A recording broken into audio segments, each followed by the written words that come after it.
Bismillahirrahmanirrahim. Assalamualaikum warahmatullahi wabarakatuh. Waalaikumsalam warahmatullahi wabarakatuh. Selamat siang Bapak Ibu guru PPDS 1 Pembinaan Wetan.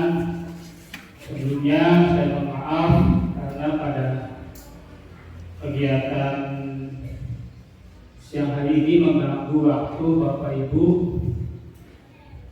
Salam bahagia selalu kita semua. Yang pertama, marilah kita selalu panjatkan puji syukur kepada Allah Subhanahu wa taala yang mana kita dapat berkumpul di sini pada kegiatan diseminasi pemahaman dan penerapan budaya positif di IPTD SDN 1 Pembinaan Wetan yang dilakukan oleh saya sendiri melalui PGP Angkatan 11 Kabupaten Indramayu, Provinsi Jawa Barat.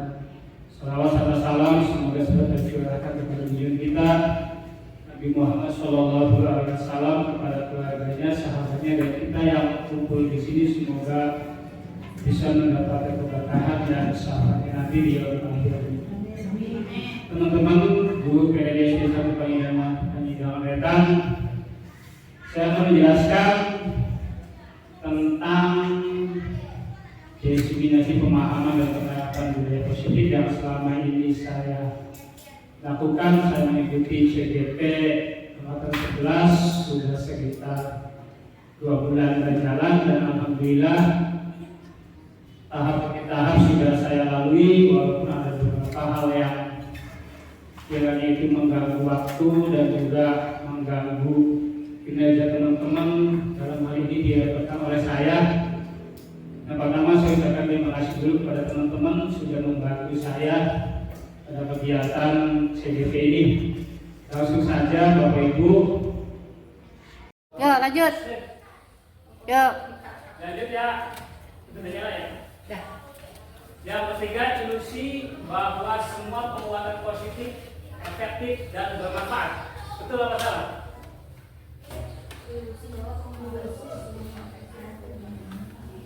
Kita itu punya keinginan dalam hal kebaikan, penguatan positif, efektif dan bermanfaat. Setuju atau tidak? Setuju. Penguatan positif kan? Penguatan positif. Yuk. Penguatan.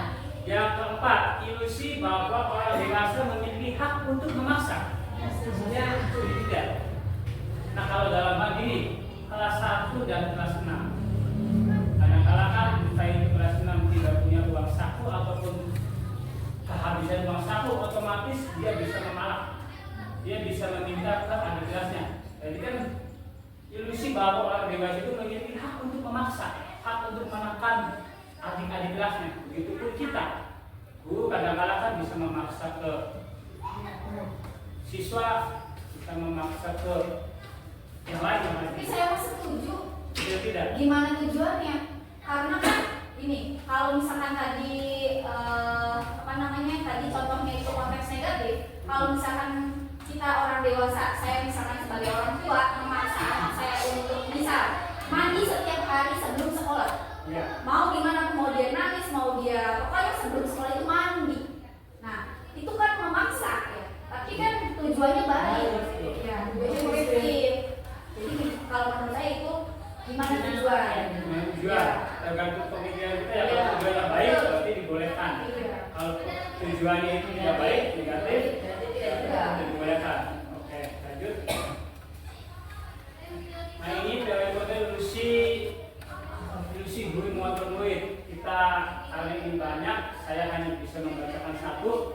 Pada dasarnya kita tidak dapat memaksa murid untuk berbuat sesuatu jikalau murid tersebut memiliki untuk tidak melakukannya. Walaupun tampaknya guru sedang mengontrol perilaku murid, hal demikian terjadi karena murid sedang mengizinkan dirinya untuk dikontrol. Saat itu, bentuk kontrol guru menjadi kebutuhan dasar yang dipilih murid tersebut. Teori kontrol menyatakan bahwa semua perilaku memiliki tujuan, bahkan terhadap perilaku yang tidak disukai. Nah, tadi yang kata buaan, semua perilaku itu memiliki tujuan. Kalau tujuannya kita baik, dibolehkan atau malah bagus. Tapi kalau tujuannya kita jelek, ya tidak dibolehkan. Banyak dilanjut ya. Nah, ini siapa sesungguhnya yang memiliki kontrol, stimulus, respon. Kita mencoba mengubah orang agar berpandangan sama dengan kita, bisa atau tidak? Tidak bisa. Tidak bisa. Kenapa? Kenapa? Kita tidak bisa mengontrol orang, kenapa? Saking berantem. Terus yang punya musuh ya Bu ya. Karena kita berbeda-beda kan ya, berbeda pandangan, berbeda pikiran kan ya, jadi tidak bisa. Jadi teorinya itu adalah kita berusaha memahami pandangan orang lain tentang dunia. Jadi sekupnya itu luas. Jadi kita jangan berpikir, oh dunia itu segala sesuatu ucapan kita itu harus bisa diikuti. Kadang-kadang kan kadang-kadang kita itu guru ke siswa ataupun atasan ke bawahan, otomatis dia mempunyai kebijakan, mempunyai pemikiran ataupun mempunyai kekuasaan untuk menekan. Nah, itu yang tidak boleh dilakukan. Kenapa? Karena kita itu berbeda-beda, berbeda pemikiran dan juga berbeda pandangan. Jadi tidak bisa. Yang kedua, perilaku buruk dilihat sebagai suatu kesalahan. Betul atau tidak? Perilaku buruk dilihat sebagai suatu kesalahan. Kayak contoh, anak itu berkelahi. Si A, misal Andi dan si Anton itu berkelahi, gaduh. Nah, itu tuh sebagai suatu kesalahan atau tidak? Tergantung. Biasanya kan tergantung. Gak bisa langsung bersama. Dia berkelahi.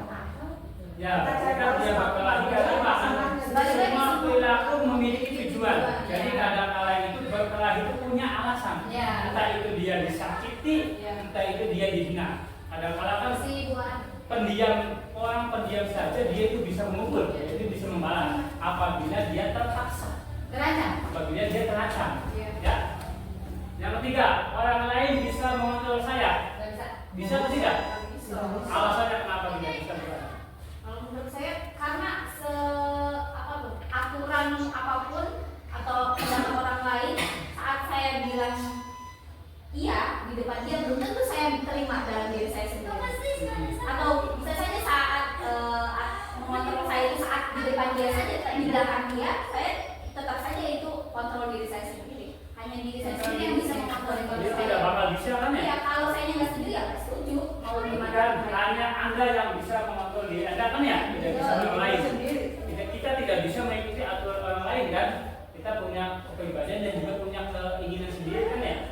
Nah, yang keempat, saya bisa mengontrol orang lain. Bisa atau tidak? Bisa. Tidak bisa. Tidak. Alasannya apa tidak?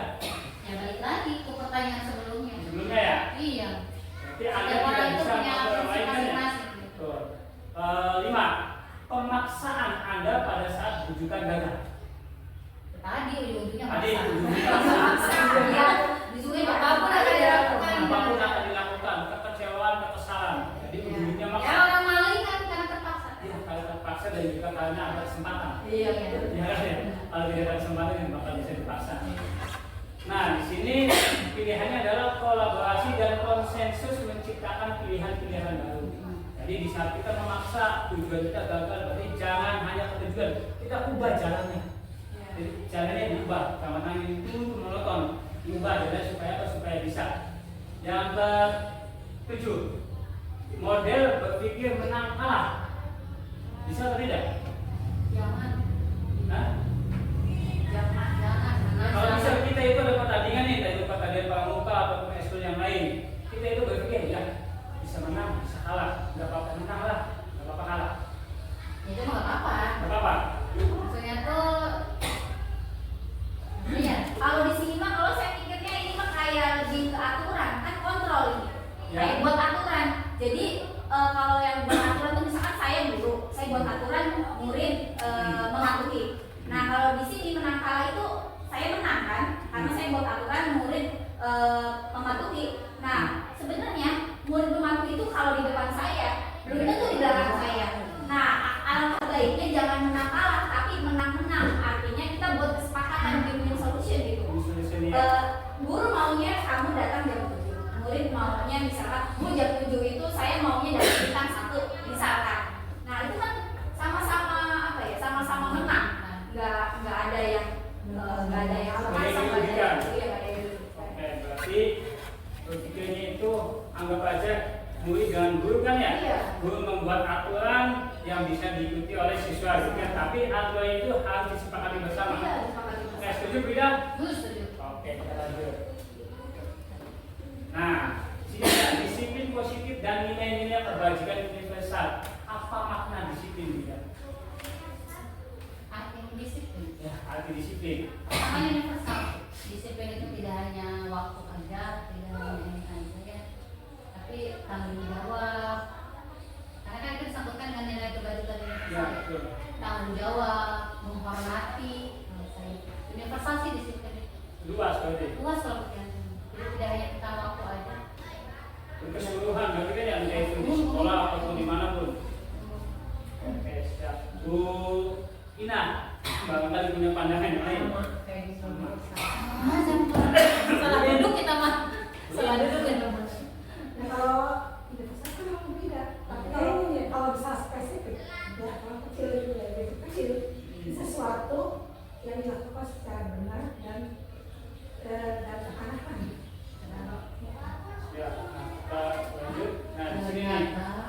Disiplin adalah kemampuan memerintah diri sendiri dalam mengontrol dan menguasai diri untuk memilih tindakan. Tuh, benar kan? Memerintah diri sendiri berarti Ya. tanggung jawab ya? Ya, yang mengacu pada nilai-nilai kebajikan dengan penuh tanggung jawab dan tanpa perintah orang lain.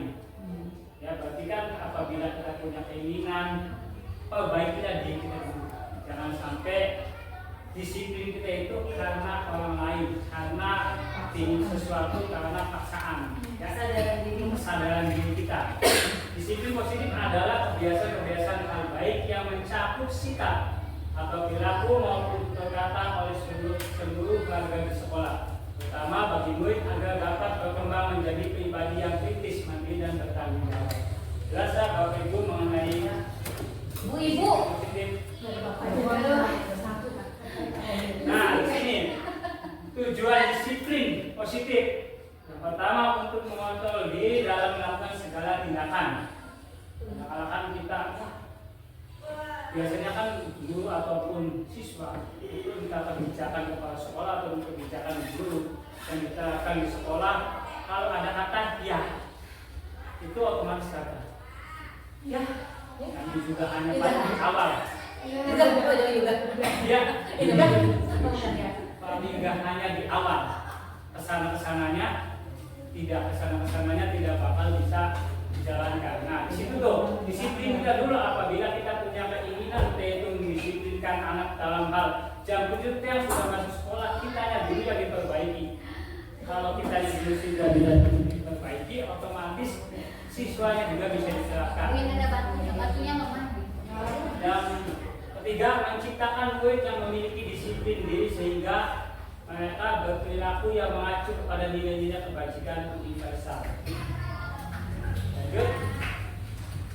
Apa nilai-nilai kebajikan? Ada yang tahu Bu Ina nilai-nilai kebajikan? Jangan Bu Aan, nilai-nilai kebajikan ada yang tahu nggak? Hormati, saling menghormati, rasa hormat. Ini rasa hormat. Ya, kita langsung ya. Nah, di sini nilai-nilai kebajikan adalah sifat-sifat positif manusia yang merupakan tujuan mulia yang ingin dicapai setiap individu. Nilai-nilai tersebut bersifat universal, luas, dan lintas bahasa, suku, bangsa, agama maupun latar belakang. Nilai-nilai kebajikan yang ingin dicapai oleh setiap anak sesuai dengan profil pelajar Pancasila. Beriman bertakwa pada Tuhan Yang Maha Esa, berakhlak mulia, mandiri, bernalar kritis, berkebinekaan tunggal, berpengayom, kreatif. Kayak lain kali bertanya Bu Eva kayak jauh baik ya. Jauh kita mah. Di sini motivasi perilaku manusia.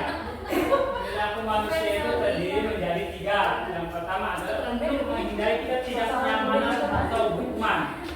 Dan motivasi perilaku manusia itu jangan, yang pertama menghindari ketidaknyamanan atau hukuman.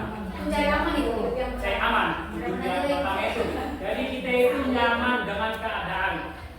Kita itu nyaman, tidak mau ada ribut, tuntutan, yang penting asal dulu, ya kan ya? Ya kan kayak gitu. Anda ngomongin diri sendiri ya? Ya. Ya kan kadang-kadang nyaman, tidak mau ada hubungan, yang penting apa kata atasan ikuti. Tidak punya pendirian, tidak punya keinginan untuk menata hal apa yang harus saya lakukan ke depan. Yang kedua, untuk mendapatkan imbalan atau penghargaan dari orang lain. Ya biasa, saling muka. Ngomongin diri sendiri lagi. Aduh, Ya kan? nggak malu apa?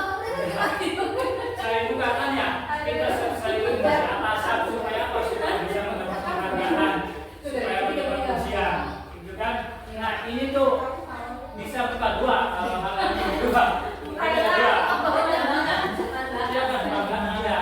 Yang ketiga, untuk menjadi orang yang mereka inginkan dan menghargai diri sendiri dengan nilai-nilai yang mereka Itu saya banget itu mah. itu beda banget. Dan saya juga menerapkan hal tersebut. Ya, Itu saya banget tuh ya. Aduh. Lanjut. Nah, ini teori motivasi perilaku manusia untuk menghindari ketidaknyamanan atau hukuman apa yang akan terjadi apabila saya tidak melakukannya. Kayak tadi yang teman-teman contoh. Kalau ini kita ibaratnya siswa, Karena takut dihukum ya. karena takut dihukum. Kalau kamu datang terlambat ataupun kalau kamu datang lebih dari jam 7, otomatis kamu mendapatkan hukuman. Jadi kan motivasinya motivasi eksternal, motivasi dari orang lain. Nah, contoh misal, guru nih, kita harus hadir sebelum jam 7:30. Kenapa? Karena kita takut absensi. Kan takut diri sendiri. dan saya itu. Nah, jadi kalau kita datang telat lebih dari 7:30, otomatis absensi ditutup. Jadi tidak ada nilai dari diri kita, tidak ada motivasi dari dalam diri kita. Motivasi itu takut tidak ada absen, nanti sertifikasi tidak saya dan segala macam. Ya itu motivasi Ya. eksternal. Oh, betul. Ya bener ngomong apa kasusnya apa sih? Ya. Itu motivasi eksternal itu Bu. Nah, yang kedua, untuk mendapatkan keimbangan dari orang lain atau institusi. Ya tadi kita saling muka, kita memuji atasan, walaupun beban kerja kita biasa-biasa saja. Tidak ada yang bisa dibanggakan, tidak ada yang bisa diprioritaskan untuk diri kita ya. Hanya ya tadi modal omong-omong, yang penting dapat hadiah, yang penting dapat penghargaan. Ngomong ya Pak. Omong-omong ya. Yang ketiga, untuk menghargai diri ya, saya akan menjadi orang yang seperti apa bila saya melakukan yang tadi. Kita harus tetap tepat waktu. Kalau misal absensi dimulai jam 7, kita harus tepat. Satu siswa di depan, itu motivasi untuk diri kita sebagai guru pendidik ya. Oke Bu ya, jelas ya? Benar sekali Pak. Ya. Oke, jelas. Hukuman dan penghargaan ini. Nah, ini contoh pengakuan atau apresiasi kebajikan. Nah, kemarin saya perhatikan, ini contoh kita ke siswa. Kemarin saya perhatikan Anita, Anita belajarnya dari pemalas apapun tidak semangat.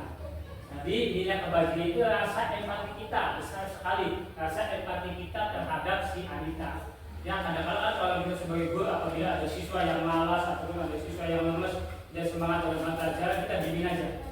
Nah kita sekarang itu, saya CGT itu kita harus dituntut oleh apa namanya?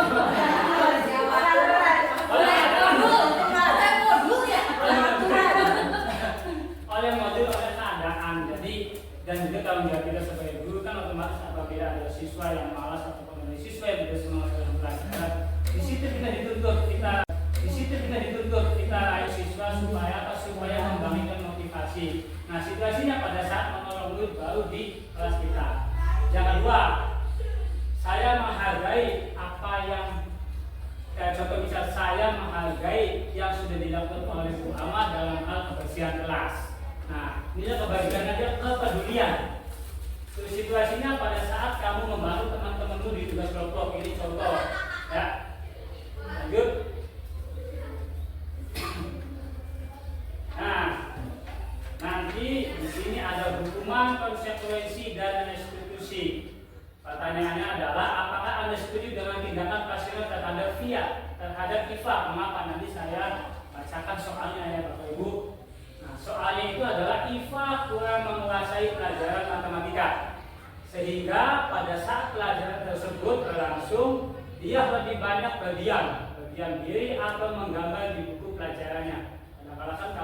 itu tidak suka dalam pelajaran A ataupun dalam pelajaran matematika, dia buka buku gambar atau buku tulis hanya sekedar tulis gambar A, gambar muka, apa segala macam kan ya, itu apa? Titik kejenuhan siswa dengan ketidaksukaan mata pelajaran. Lanjut, pada saat guru matematikanya Pak Seno menanyakan pertanyaan IPA menjadi guru dan tak sengaja menjatuhkan tasnya dari kursi, serta tiba-tiba menjadi gagap pada saat berupaya menjawab. Seluruh kelas pun tertawa melihat perilaku IPA yang bicara tergagap dan terkejut tersebut. Pak Seno pada saat itu membiarkan teman-teman IPA menertawakan IPA yang tergagap dan malu luar biasa, dan malahan minta IPA untuk maju di depan dan berdiri di depan kelas sambil menunjuk hidungnya seperti karena tidak bisa menjawab pertanyaan Pak Seno. Kelas makin gaduh dan anak-anak pun tertawa melihat IPA di depan kelas memegang ujung hidungnya. Pertanyaan yang pertama adalah, apakah Anda setuju dengan tindakan Pak Seno terhadap IPA? Tidak. Kenapa Bu ini tidak? Bantuin lagi sampai Karakter dia. Berarti kegiatan Pak Seno itu membiarkan dan memburuk karakter anak, mengakibatkan di kelas itu gaduh, membiarkan si IPA itu diolok-olok, diejek-ejek sama teman yang lain. Setuju? Berarti tidak setuju kegiatan tindakan yang dilakukan Pak Seno? tidak. Baik, yang kedua, menurut Anda tindakan Pak Seno terhadap IPA adalah sebuah hukuman atau konsekuensi? Hukuman. Kenapa hukuman? Menyakiti kasihan. Karena menyakiti perasaan IPA tuh malu, dia trauma. Sebenarnya saya ada agak sebenarnya kalau ini saya nggak tahu ya di belakang sebelum itu barangkali Pak Seno kayak gitu itu udah ada kesepakatan. Iya, kan kita nggak tahu kelas itu punya kesepakatan apa. Misalkan seandainya saya bukan berarti kalau memang itu kesepakatan saat ada yang tidak memperhatikan ditegur dengan baik, harusnya ditegur dengan baik dan diberi hukuman. Misalkan atau berdiri di depan kelas, kalau itu sudah kesepakatan, ya berarti itu memang konsekuensi yang harus kita terima. Kita, maksudnya Pak Senonya yang saya tidak setuju itu adalah membiarkan IPA ditertawakan saat seharusnya kan kalau memang ada yang itu sudah suatu kesepakatan, ingatkan teman yang lain. Itu adalah konsekuensi seseorang yang sudah melanggar peraturan. Itu bukan untuk ditertawakan, tetapi itu untuk dijadikan pelajaran. Jangan sampai kalian itu melakukan hal yang sama gitu. Kalau menurut saya. Ya, gimana Bu? Izin menyanggah. Di sini kita konteksnya di kalimat pertama. IPA kurang menguasai. Itu udah juga jelas. Berarti di sini Pak Seno tidak menggunakan strategi pembelajaran matematika yang sesuai dengan IPA yang kuasai. Itu konsekuensi. Itu ya. Kedua, dia malah memilih menggambar. Di situ jadi kelihatan berarti IPA itu tipe anak visual, ya kan? Gitu kan? Terus kenapa IPA bisa sampai gugup? Ya ketika dihampiri oleh Pak Seno. Nah, ini Pak Seno menghampirinya dengan ekspresi apa? Sampai gugup, sampai menjatuhkan. Nah, saya itu. Ya kan? Balik lagi ke buat tadi, ini adalah kesepakatan mungkin sebelumnya sudah dibentuk di kelas. Kalau ujung hidung dan berdiri di depan itu bukan kesepakatan, itu betul-betul hukuman.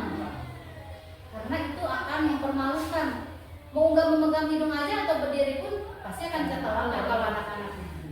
Jadi saya kurang sependapat dengan Ibu An. Karena kita konteksnya ke cerita ini ya, kalau saya mah kurang menguasai di sini aja. Harusnya Pak Seno udah bisa mendeteksi IPA itu sebenarnya belajarnya dengan strategi apa. Kayak gitu. Kan berarti di sini Pak Seno cuma melihat bahwa si IPA yang salah, dia tidak refleksi diri. Kenapa IPA sampai tidak bisa mengerjakan tugas? Itu sih pendapat saya. Jadi kenapa saya lebih memilih dalam hukuman? Kalau yang tadi kata Iwan betul, mungkin disebut hukumannya karena IPA punya trauma sendiri, dia disertawakan. Kalau kita lihat dari rangkuman permasalahan ini itu sebetulnya ini adalah hukuman. Betul, Bukan tapi ini hukuman. konsekuensi, ya, hukuman. Kenapa biasanya itu kalau konsekuensi itu ada di awal Z itu otomatis ada kesepakatan A sampai Z gitu kan, sehingga apabila siswa-siswa tersebut melakukan yang disepakati otomatis bisa mendapatkan konsekuensinya. Lanjut. Nah, ini hukuman, konsekuensi dan restitusi perbedaan. Kadang-kadang kalau hukuman tidak terlaksana tiba-tiba. Nah, ternyata itu sebetulnya Pak yang tadi dibahas di permasalahan tadi, pasien ini tidak mengetahui, tidak mengerti, sehingga kenapa si IPA itu bisa tidak bisa matematika, tidak bisa mengerjakan tugas. Jadi saya tiba-tiba pasien yang itu langsung menunjuk ataupun membiarkan si IPA ditertawakan oleh teman yang lain. Yang kedua, guru tidak tahu apa yang akan terjadi, tidak dilibatkan. Nah, bisa jadi kasus yang pertama juga bersifat satu arah. Tuh, hukuman kan yang tadi bersifat satu arah ke IPA, tidak ke teman-teman yang lain. Yang keempat, berupaya hukuman fisik atau psikis. Fisik sudah tujuh hidung, psikis bisa ke perkataan. Kita tahu kan? Iya, tahu. Konsekuensinya, rencana disepakati sesuai peraturan. Kedua, murid tetap dibuat tidak nyaman. Sikap guru selalu memonitor murid. Restitusi, proses menciptakan kondisi bagi murid untuk memperbaiki kesalahan. Dua, proses kolaboratif yang mengajarkan murid untuk mencari solusi sendiri. Lanjut. Nah, karena ini terlalu banyak, kita ambil sampel satu, identitas gagal. Identitas gagal itu hukuman. Pertama adalah sesuatu yang menyakitkan harus terjadi yang dialami oleh IPA. Itu suatu bentuk menyakitkan, bentuk psikis ataupun fisik. Konsekuensinya sesuatu harus terjadi. Restitusinya institusi merupakan pilihan. Berarti negatif, netral, positif. Kalau hukuman itu otomatis negatif. Dan juga konsekuensi pasti netral. Dia tidak berpihak ke A ataupun ke B. Kenapa? Karena sudah ada kesepakatan bersama. Restitusi adalah positif. Tindakan apa yang bakal dilakukan apabila anak itu tidak paham tentang matematika, otomatis kedekatan, otomatis pembelajaran apa yang disesuaikan dengan IPA. Nah, di sini ada tindakan guru. Saya akan membagikan atas ke teman-teman. Masih ada Bina ya. Oke. Nah, tolong pahami Bapak Ibu di sini ada tidak psikis ataupun fisik. Konsekuensinya sesuatu harus terjadi. Restitusinya institusi merupakan pilihan. Berarti negatif, netral, positif. Kalau hukuman itu otomatis negatif. Dan juga konsekuensi pasti netral. Dia tidak berpihak ke A ataupun ke B. Kenapa? Karena sudah ada kesepakatan bersama. Restitusi adalah positif. Tindakan apa yang bakal dilakukan apabila anak itu tidak paham tentang matematika, otomatis kedekatan, otomatis pembelajaran apa yang disesuaikan dengan IPA. Nah, di sini ada tindakan guru. Saya akan membagikan atas ke teman-teman. Masih ada Bina ya. Oke. Nah, tolong pahami Bapak Ibu di sini ada tindakan guru ini mencatat 100 kali di dalam buku kalimat saya tidak akan terlambat lagi karena terlambat ke sekolah. Hukuman atau konsekuensi? So, tinggal ditulis di buku Bapak Ibu. Saya kasih waktu 2 menit. Bukan ditulis semuanya, tapi tulis jawabannya saja. Iya, maksudnya Semua. 1, 2, 3, 4, 5, 6, 7. Ya.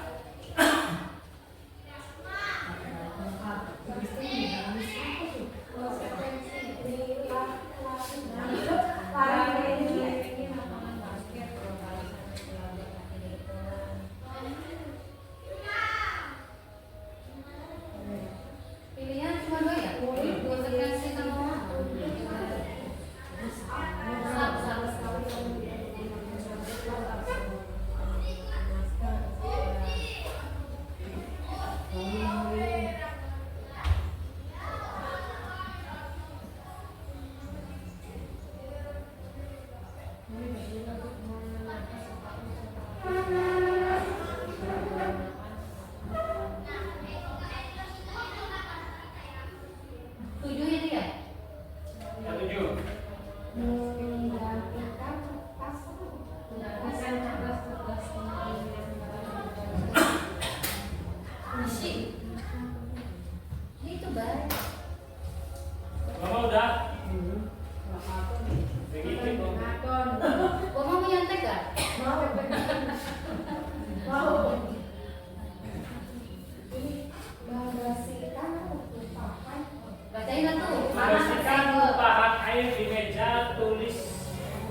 pada saat belajar.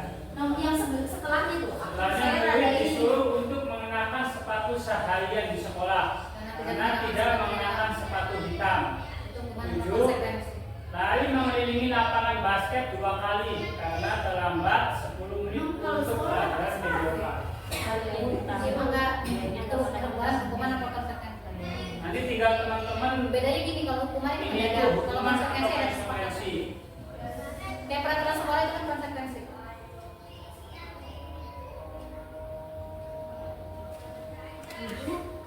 Tujuh, lari mengelilingi lapangan basket 2 kali karena terlambat 10 menit untuk pelajaran PJK. Tepat deh. Ya? Ya. Selesai? Oke. Tunggu sih dikumpulin. Mereka nyontek kalau di mana nih? Nah, kita lihat. Mereka nyontek. Tuh, mencatat 100 kali di dalam buku kalimat, saya tidak akan terlambat lagi karena terlambat ke sekolah. Ini adalah bentuk hukuman. Lari mengelilingi Saya betul lapangan basket. empat. Yang betul semua. Saya betul 4. Saya juga betul 4. Gue Eva. Pak Dimen, itu pertanyaan karena benar gak sih? Murid disuruh Makanya lanjut itu kata saya mah tidak mengenakan. Murid disuruh untuk tidak tidak emang mengenakan. pakai sepatu kan, makanya saya bilang ini konsekuensi karena ini kan udah disepakati di peraturan sekolah, benar nggak? Tata tertib sekolah ini. Karena tidak menggunakan sepatu. Kayaknya 3 deh kalau ini. Ya benar ya? Tidak Murid mengenakan. disuruh untuk mengenakan sepatu seharian di sekolah karena tidak mengenakan sepatu hitam. Iya, harusnya nyeker itu Maksudnya anaknya. kayak ya. Iya. Ya, berarti berapa ya? Makanya saya bilang itu konsekuensi. Ya, 5. 5, benar ya. Tiga, Bina, 2. Ya kalau saya 5 benar 5 berarti. Berarti ada konsekuensi. Ya nomor 6. Dan nomor konsekuensi ya. Jangan konsekuensi. Masa bina berarti 4. Dasar antara perbedaan hukuman dan konsekuensi ya. Ya, jelas. Padahal nomor 1 juga bisa konsekuensi loh. Iya, Ya, tapi itu kan melatih keterampilan menulis ya. Iya. Tapi kalau misalkan enggak, kalau itunya Ya pernah ada kasus ya, pernah ada kasus yang waktu di Bali tuh ya di mana? tapi kalau Benar selama saya menulis. Ya udah. Langsung melawan. Nah, kita refresh sejenak. Ini ada SPG senam otak. Teman-teman, Bapak Ibu, ini dulu. Ya, di jempol jari yang kanan, kelingking jari yang kiri kan ya diganti. Yuk, ini kan ya, ya. Jempol di kanan, kiri itu kan ya. Jadi gitu. Iya tahu. Gitu ya. Ya. Siap? Oke. Seru. Hah? Iya, Posisi jangan gak. Jempol dan jari. Ini sambil kita nyanyi, sambil nyanyi. Siap ya? 1, 2, 3. Jempol jari yang kanan. Mana nyanyinya? Mana nyanyinya? Coba beli dah nyanyi biasanya itu gimana? Coba 1. Ini jempol jari yang kanan, kelingking jari yang kiri diganti-ganti, yuk diganti-ganti, yuk. Ya, jelaskan. Tapi posisi tangannya kayak gini. Tuh. Jempol Tuh. jari. Jempol jari yang kanan, kelingking jari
keyakinan kelas. Di dalamnya itu keyakinan kelas ada peraturan kelas yang sudah disepakati. Kalau dulu itu peraturan kelas dulu itu masih kita menggunakan peraturan kelas. Nah, sekarang itu keyakinan kelas, sama sebetulnya antara peraturan kelas dan juga keyakinan kelas. Kenapa? Karena disepakati bersama. Yang kedua, lingkungan positif. Yang ketiga adalah budaya positif. Apabila keyakinan kelas sudah disepakati bersama, lingkungan positif itu sudah dijalankan oleh siswa-siswa, nanti timbullah budaya positif di tingkatan sekolah ataupun di tingkatan kelas. Lanjut. Nah, di sini adalah keyakinan kelas. Keyakinan kelas adalah nilai-nilai kebajikan atau prinsip-prinsip universal yang disepakati bersama secara universal, lepas dari latar belakang suku, negara, bahasa maupun agama. Lanjut. Nah, ini adalah bentuk keyakinan kelas. Keyakinan kelas adalah bersifat abstrak daripada peraturan yang lebih rinci dan konkret. Dua, keyakinan kelas berupa pernyataan yang universal. Tiga, pernyataan keyakinan kelas senantiasa dibuat dalam bentuk positif, disepakati bersama. Empat, keyakinan kelas hendaknya tidak terlalu banyak sehingga mudah diingat dan dipahami. Jadi untuk peraturan kelas yang sekarang digunakan keyakinan kelas itu yang mudah diingat, mudah dipahami. Contohnya apa? Bina. Contoh keyakinan kelas. Bentuk keyakinan kelas. Kayak ingat, setelah kegiatan pembelajaran berlangsung, semua siswa itu porsi yang tadinya dibawa dinaikin ke atas meja. Jam 12 siswa pada pulang sekolah ada sapus kebersihan harus terjaga. Itu suatu bentuk keyakinan kelas, kesepakatan bersama banyak. Sebelum kita memulai pembelajaran, kita alangkah baiknya berdoa. Ya. Keempat, semua warga kelas sebaiknya ikut berkontribusi dalam membuat kegiatan kelas lewat curah pendapat. Jadi apabila kita melakukan keyakinan kelas atau kesepakatan kelas, semua dilibatkan. Jangan hanya kita sebagai guru, tapi siswa itu dilibatkan. Ya. Keenam, bersedia meninjau kembali keyakinan kelas dari waktu ke waktu. Apabila keyakinan kelas yang disepakati bersama ada perubahan atau ada permasalahan di dalamnya, kita ubah sewaktu-waktu. Nah, ini ada peraturan atau keyakinan kelas. Peraturan selalu kembalikan buku ke tempatnya. Keyakinan kelasnya seperti apa? Nah, kita bagikan lagi ya teman-teman. Masih ada kelasnya enggak? Cukup ya. Oke. Nah, peraturan kelas dan keyakinan kelas. Peraturan kelas itu otomatis selalu kembalikan buku ke tempatnya. Dilarang mengganggu orang lain. Hadir di sekolah 15 menit sebelum pembelajaran dimulai. Kata-katanya itu kayak apa ya? Kayak menakutkan. Ya kan, kalau yang namanya peraturan kan otomatis menakutkan. Kalau tidak ditindaklanjuti ataupun tidak diikuti, ada konsekuensi, ada hukuman. Nah, jadi keyakinan kelas itu disepakati bersama sesuatu pendapat atau sesuatu hasil yang sifatnya itu biasa, sifatnya itu tidak terlalu menakutkan, tidak terlalu menegangkan, sehingga menimbulkan keyakinan kelas itu membuat siswa tenang, santai. Nah, contoh, selalu kembalikan buku ke tempatnya. Keyakinan kelasnya apa? Berarti tanggung jawab. Nah, nanti ke bawah itu diisi. Dilarang mengganggu orang lain, berarti keyakinan kelasnya apa? Untuk hadir sekolah 15 menit sebelum pembelajaran dimulai, keyakinan kelasnya apa? Tidak tetap diisi. Oke. Ini masih ada bukunya kan ya? Dilarang melakukan kekerasan, berarti keyakinan kelasnya apa? Dilarang menggunakan narkoba, berarti apa? Itunya sifat-sifat Sifatnya ada, sifatnya betul.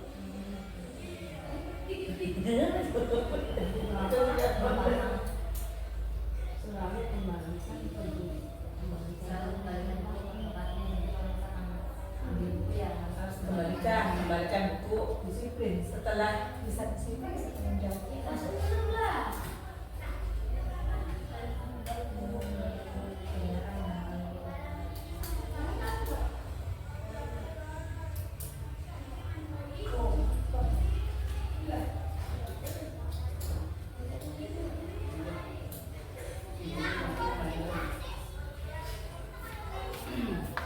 Udah cukup. Ya cukup. Ya. Oke. Ya. Videonya berapa menit? Ya. Ya. Ya. Ya. Kita buka. Ada yang bisa akses? Nah, selalu kembalikan buku ke tempatnya. Itu tanggung jawab. Dilarang mengganggu orang lain adalah menghormati orang lain. Hadir di sekolah 15 menit sebelum pembelajaran dimulai adalah menghormati orang lain ataupun berkomitmen. Dilarang melakukan kekerasan adalah keselamatan menghormati orang lain. Dilarang menggunakan narkoba dan kegiatan adalah kesehatan ya, bergantian atau menunggu giliran menghormati orang lain dan juga gunakan masker adalah kesehatan dan keselamatan. Jangan berlari di kelas atau berlibur adalah keselamatan dan keamanan. Sudah jelas ya teman-teman? Nah, keyakinan kelas UPTD SD 1 Padinang Wetan hadir di sekolah tepat waktu, berdoa sebelum dan sesudah belajar, bergantian ketika berbicara, mengembalikan alat permainan pada tempatnya, membuang sampah pada tempatnya, meminta izin jika ingin keluar kelas. Ini yang harus dilakukan oleh peserta didik di saat di dalam kelas. Ini kesempatan seperti ini. Yakin kelas, nilai-nilai kebajikan yang diutamakan, nilai religius, mandiri, disiplin, tanggung jawab, jujur, saling menyayangi. Nah, religius, siswa berdoa sebelum dan sesudah pembelajaran. Dasarkan sudah diterapkan di sekolah. Jujur, siswa berani mengakui kesalahan dan mengungkapkan kejujuran. 3. Saling menghargai siswa, saling menjaga fasilitas yang ada di sekolah. Disiplin, bentuknya itu siswa hadir di sekolah tepat waktu. Tanggung jawab, melaksanakan piket kelas sesuai jadwal. Menjaga kebersihan siswa, menjaga lingkungan kelas dan sekolah. Nah ini kebutuhan dasar manusia. 5 kebutuhan dasar manusia. Yang pertama, bertahan hidup. Kita sebagai manusia harus bisa bertahan hidup. Berupa makanan, pakaian, tempat tinggal, keamanan dan kesehatan. 2. Kasih sayang dan rasa diterima. Rasa diterima, dipedulikan, berbagi, kerjasama, menjadi bagian dalam kelompok. 3. Kekuasaan, harga diri, keinginan untuk dianggap memimpin, berprestasi, diakui dan didengar. Kebebasan, mandiri, memiliki pilihan, mencoba hal baru, mampu mengendalikan arah dirinya. Yang kelima adalah kesenangan, bermain, berbuat antusias dan tertawa. Jelas ya? Kemudian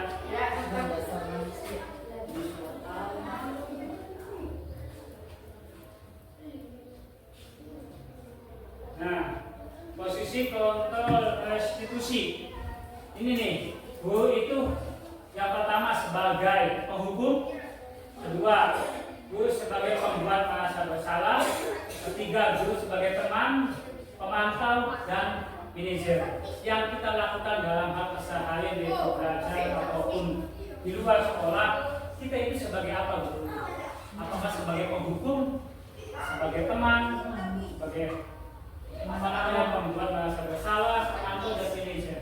Kadang-kadang kan kalau dulu itu konsepnya kita sebagai penghukum.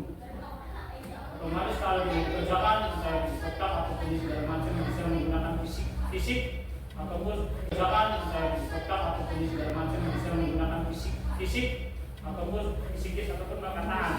Nah, sekarang dengan zaman yang semakin canggih, yang semakin maju, konsep kita dirubah. Kita itu tinggal dipilih. Kalau penghukum biasanya kan sudah di lewat. Apalagi kalau kita menghukum siswa, otomatis orang tua juga lebih daripada lebih tidak terima kan ya, tentunya.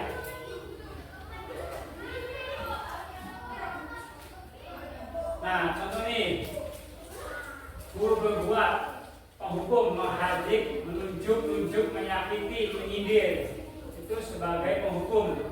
dan membuat orang merasa bersalah. Selama mengatakan seharusnya ibu kecewa.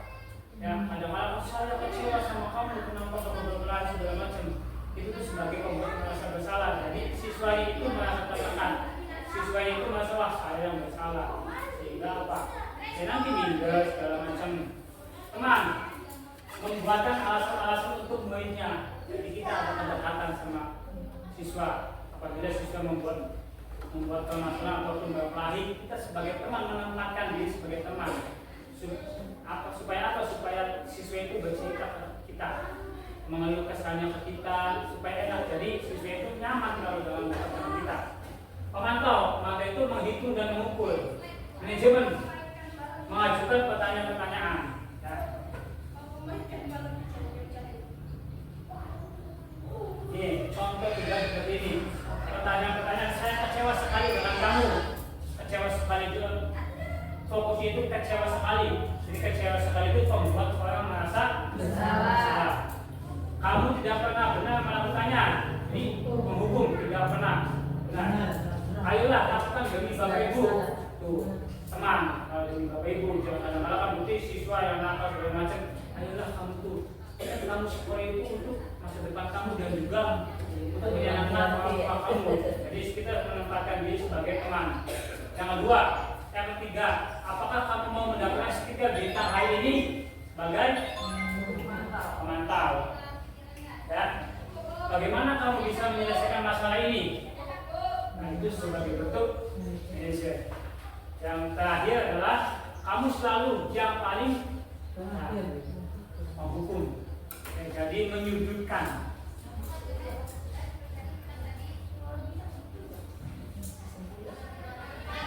Nah, kesimpulan pada kegiatan hari ini adalah di antara 5 posisi kontrol tersebut sebaiknya seorang guru menggunakan posisi kontrol sebagai manajer.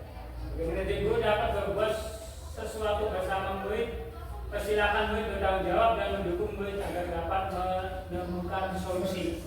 Selain itu, posisi manajer mengacu pada restitusi yang dapat menjadikan murid sebagai manajer bagi dirinya sendiri sehingga dapat menciptakan identitas positif pada diri murid.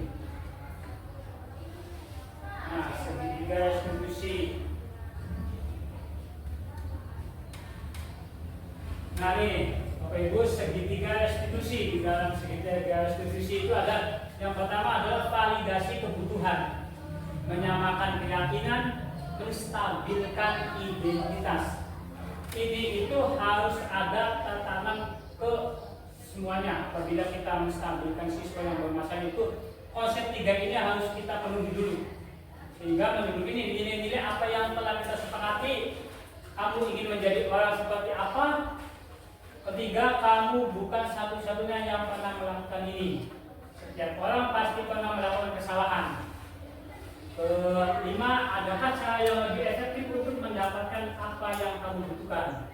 Kamu tentu punya alasan mengapa melakukan ini. Ini pertanyaan-pertanyaan yang harus kita terapkan apabila ada siswa yang bermasalah di kelas atau ada siswa yang berkelahi dengan teman.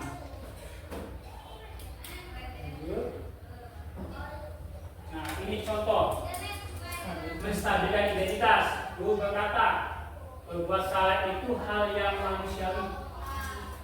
Tidak ada manusia yang sempurna. Bapak Ibu juga buat salah. Kita pasti bisa menyelesaikan permasalahan ini. Bapak Ibu tidak tertarik untuk mencari tahu siapa yang benar, siapa yang salah. Bapak Ibu lebih tertarik untuk menyelesaikan permasalahan. Jadi bukan masalahnya yang dicari, tapi solusinya. Bukan salah siapa. Bukan salah siapa ya.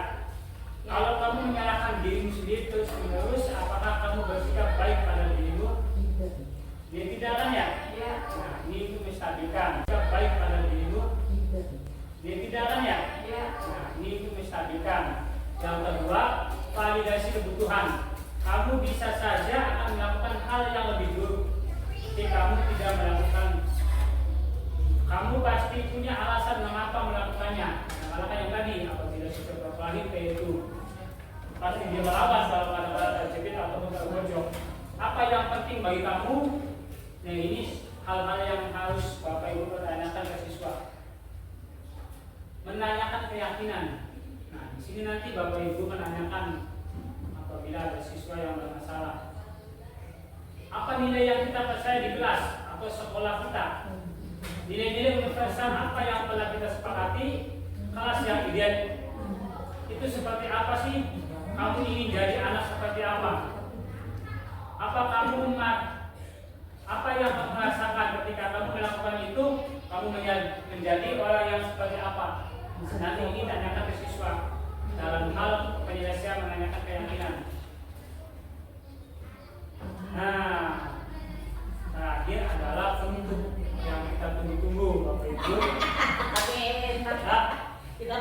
Dalam penerapan program disiplin positif, hendaknya guru memiliki standar kepribadian, profesional dan sosial yang baik, di mana guru mampu merefleksikan dirinya dalam posisi kontrol saat ini. Bagaimana perjalanan dirinya sebagai among manager, menuntun murid-muridnya menjadi insan yang mandiri, merdeka dan bertanggung jawab. Jadi kita sebagai pendidik itu harus bisa menempatkan posisi kita seperti apa dan di mana. Ya. Nah, refleksi perasaan saya saat ini adalah yang kedua, setelah mengikuti materi pembahasan diseminasi pada hari ini, saya jadi paham bahwa yang ketiga, target saya selanjutnya adalah nanti saya minta Bapak Ibu merefleksikan kegiatan hari ini dengan 3 poin ini ya Bapak Ibu. Mungkin dari teman-teman ya 3 atau 2 atau 3 yang saya minta refleksi. Thank you. Semoga bermanfaat. Nah, gimana Bapak Ibu? Barangkali ada yang perlu ditanyakan ataupun masih ada gamang dalam pikiran Bapak Ibu yang Coba refleksi lupa lagi. Perasaan saya saat ini. saya pas nih. Ya. Perasaan. Iya. Kan? Iya betul.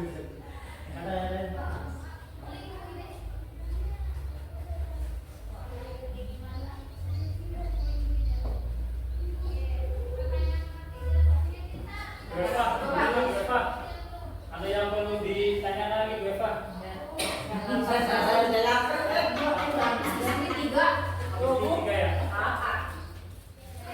Cukup ya Bapak Ibu. Cukup ke.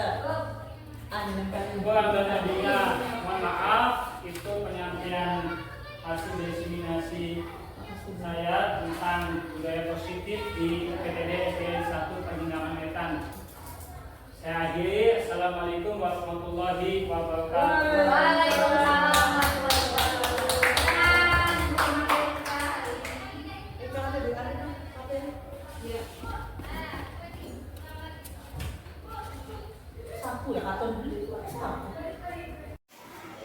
Assalamualaikum warahmatullahi wabarakatuh. Saya Sumiati, SPDSD,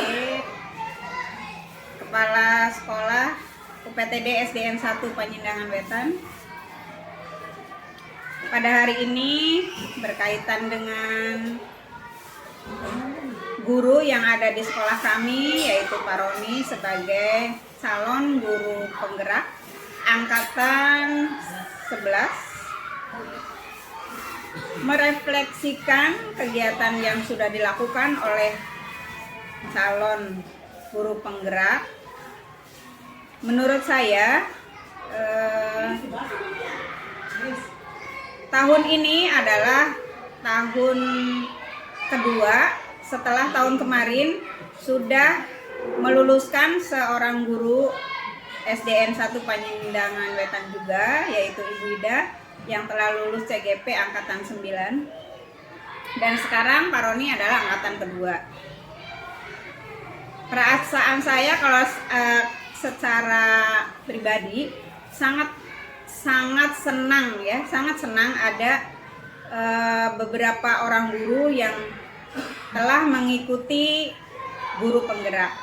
Kenapa begitu? Karena diharapkan dengan adanya guru-guru yang sudah mengikuti CGP diharapkan sekolah kita akan bertambah maju dan guru penggerak akan memberikan motivasi bagi guru-guru yang belum mengikuti CGP dan termotivasi juga untuk meningkatkan kinerjanya dalam melaksanakan KBM di kelasnya masing-masing. Diharapkan rapot pendidikan juga akan meningkat setelah anak-anak juga prestasinya meningkat.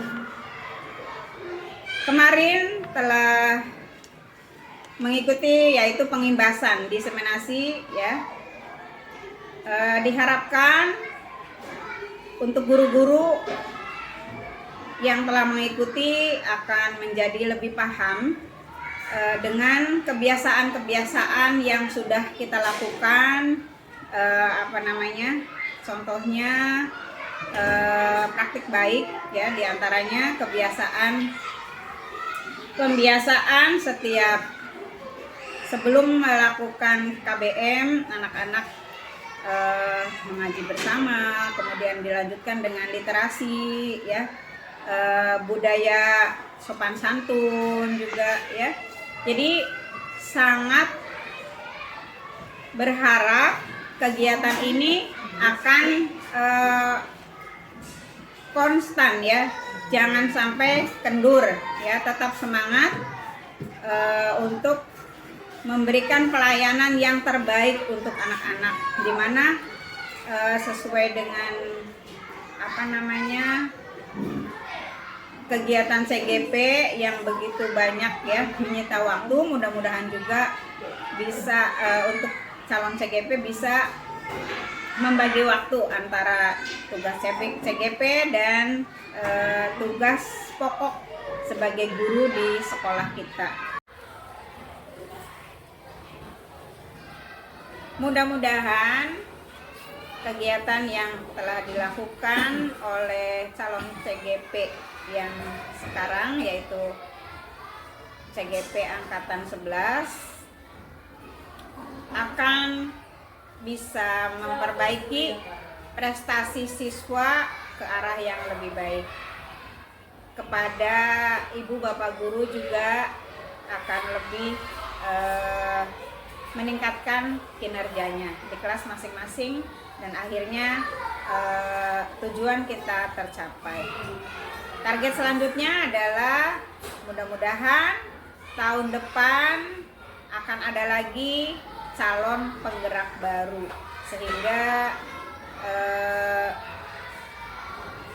kalau sebuah bangunan akan semakin kokoh, semakin kuat karena banyak tiang-tiang yang hebat, yang kuat, yang menopang berdirinya sekolah kita. Mudah-mudahan niat baik kita, kerja nyata kita ya akan memperoleh hasil yang memuaskan. Terima kasih. Mudah-mudahan kegiatan ini akan terus berlanjut. Assalamualaikum warahmatullahi wabarakatuh. Saya Vena Lestari, SPD.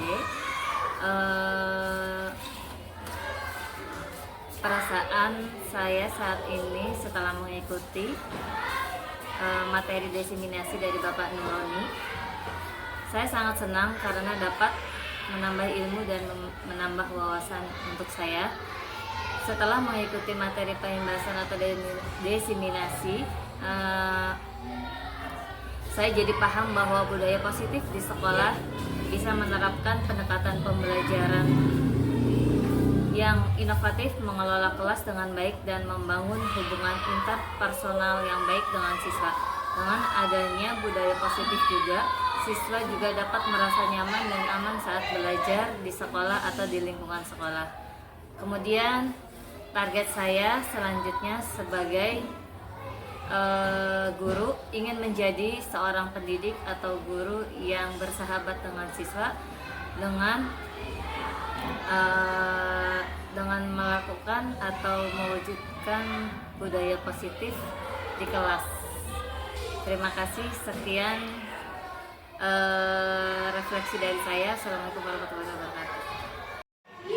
Assalamualaikum warahmatullahi wabarakatuh. Saya Aa Nurjana, guru kelas 5 UPTD SDN 1 Panindakan Wetan. Saya akan memberikan refleksi tentang pemaparan materi yang telah rekan saya berikan mengenai diseminasi budaya positif. Perasaan saya saat ini adalah alhamdulillah saya bertambah ilmu mengenai diseminasi budaya positif, yaitu mengenai budaya positif, tentang konsep disiplin positif, keyakinan kelas, pemenuhan kebutuhan dasar, posisi kontrol, dan segitiga restitusi. Setelah mengikuti materi penindasan atau diseminasi pada hari ini, saya jadi paham bahwa ternyata kebutuhan setiap orang itu berbeda.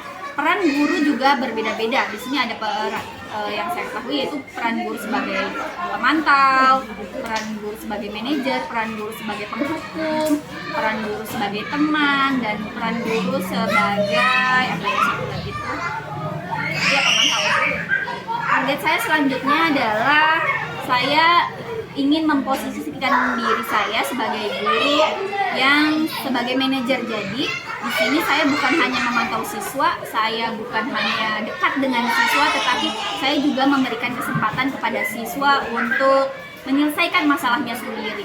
Jadi di sini saya hanya sebagai pembimbing atau fasilitator. Jadi saat anak-anak memiliki masalah, di sini saya bukan sebagai penghukum atau penghakiman ya, tetapi saya sebagai media untuk mengarahkan anak memecahkan masalahnya sendiri. Jadi di sini saya ingin menumbuhkan rasa percaya diri anak, rasa tanggung jawab dalam diri anak untuk memecahkan masalahnya sendiri. Selain itu juga saya akhirnya sadar bahwa setiap anak itu kan berbeda-beda ya, memiliki kebutuhan dasar yang berbeda. Di sini guru bukan hanya sebagai posisi kontrol. Di sini saya belajar untuk membuat keyakinan kelas atau kesepakatan kelas di awal, jadi sehingga peraturan-peraturan yang nanti akan diberlakukan di kelas dapat dilaksanakan oleh seluruh warga kelas dengan sangat baik atau dengan menyenangkan. Sekian refleksi yang dapat saya berikan. Terima kasih. Kurang lebihnya saya mohon maaf. Dadah. Assalamualaikum warahmatullahi wabarakatuh. Nama saya Ina Sudiati. Saya mengajar di kelas 1. Pada hari ini saya ingin merefleksikan hasil CPG kemarin. Perasaan saya setelah mengikuti kegiatan CPG, diharapkan sekolah kita tambah maju dan termotivasi dalam kegiatan belajar mengajar. Dan saya lebih paham dalam pembiasaan KBM ini. Saya berharap kegiatan ini lebih maju dalam pembelajaran selanjutnya. Dan mudah-mudahan dengan kegiatan ini tujuan kita akan lebih tercapai lagi. Terima kasih. Wassalamualaikum warahmatullahi wabarakatuh.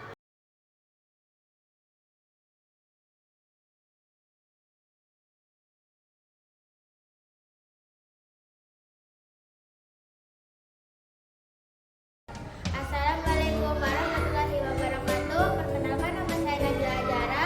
Saya dari kelas 6. Assalamualaikum warahmatullahi wabarakatuh. Saya Hanid dari kelas 6. Assalamualaikum warahmatullahi wabarakatuh. Saya Syifa dari kelas 6. Assalamualaikum warahmatullahi wabarakatuh. Perkenalkan, nama saya Anna dari kelas 6.